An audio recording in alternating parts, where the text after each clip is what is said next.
somebody can come to us with what we call income problems. Okay. Now, an income problem, by most definitions, would be, hey, I don't make enough money. Well, if you don't make enough money, you should not be applying for a loan. Well, But you could also have income problems in that you make the money, but you write everything off on your taxes because you're self-employed. gotcha.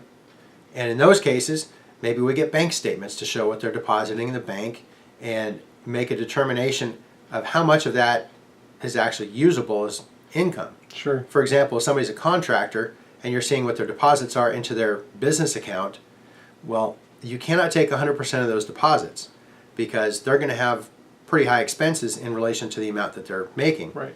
For materials, marketing, whatever those expenses are. So you want those bank statements plus a profit and loss statement. That might be one way to go about it. Or maybe we'll get bank statements for the business and personal bank statements. And then we can count the personal because obviously that money is going into his personal account. Gotcha. Household. Exactly. The other thing you can do is you can look at it and say, okay, well, is this a rental property? What's the purpose of the loan? If it's a consumer purpose, you have to prove income.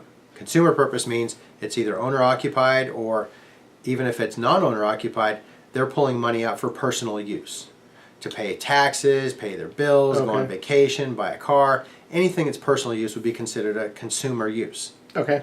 But if they're using it for business or investment purposes, then there's no requirement that income be proven.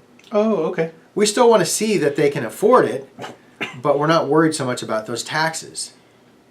Which that sort of scenario actually fits very well for somebody who maybe doesn't claim all their income on their taxes. Right. Maybe they do work under the table.